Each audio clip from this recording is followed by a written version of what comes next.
Bonjour à tous, aujourd'hui je vous présente un Goban adapté aux déficients visuels. Alors qu'est-ce que c'est qu'un Goban? C'est un jeu de Go. Le jeu de Go est un jeu traditionnel japonais et Accessi Jeux a réussi à trouver un contact au Japon pour importer des jeux de Go totalement adaptés. Puisque forcément au Japon c'est un jeu traditionnel, c'est même considéré comme un art martial, il y a beaucoup plus, tout le monde pratique le Go là-bas, et forcément sur la population totale des Japonais, il y a beaucoup de déficients visuels qui y jouent, et donc ils ont un vrai besoin d'avoir des jeux de Go adaptés. Alors en France, pas sûr qu'il y ait beaucoup de gens déficients visuels qui jouent au Go, mais c'est sûr que tant qu'on n'avait pas un Goban adapté, eh ben, on ne pouvait pas y jouer, et maintenant vous avez enfin la possibilité d'en trouver chez Accessi Jeux. Alors je vais vous montrer comment est le Goban. En fait, il s'ouvre en deux, donc là c'est la moitié du plateau, hein.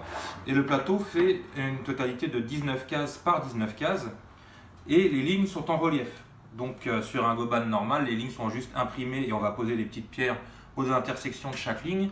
Donc là, sur ce Goban, les lignes sont en relief. Donc je l'ouvre. À l'intérieur, vous voyez que vous avez tout de suite un deuxième Goban qui est plus petit, de 9 par 9, ce qui va permettre de s'initier avec pas toute l'intégralité du plateau.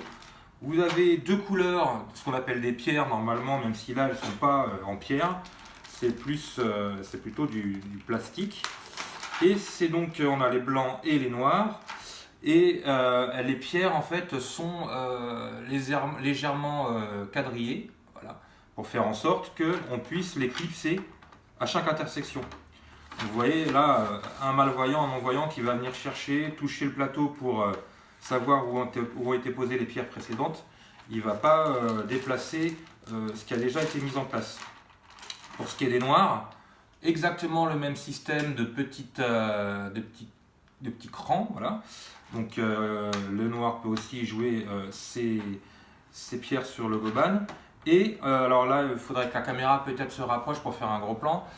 Entre les deux pierres, il y a une différence au niveau toucher en fait. La pierre blanche n'a pas de repère tactile sur le dessus. Et la pierre noire a un léger petit repère tactile qui permet que, au niveau du toucher, on reconnaît la couleur de la pierre.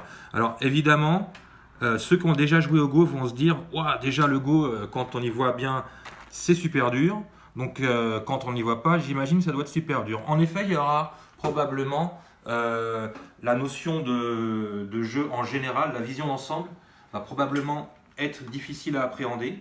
Voilà pourquoi c'est bien peut-être d'apprendre au début sur ce petit Goban de 9 par 9. Et puis après, les échecs existent pour les non-voyants. Il y a beaucoup de jeux stratégiques qui existent. Et pour ceux d'entre vous qui ont le plus de facilité à se représenter un plateau dans l'espace, ça peut fonctionner à mon avis très bien. Il n'y a qu'Accessi Jeux qui a ces jeux en France, on est assez fiers. On les a apportés directement du Japon. On n'a pas beaucoup d'exemplaires, mais on est sûr qu'il y a certaines ludothèques qui seraient peut-être intéressées à avoir ce jeu, ou certains passionnés de jeux. Du fait que les jeux viennent du Japon et sont en petite quantité, ils sont assez chers, mais on pense bien qu'ils trouveront des amateurs. Voilà, c'était la présentation du Goban adapté. À très bientôt.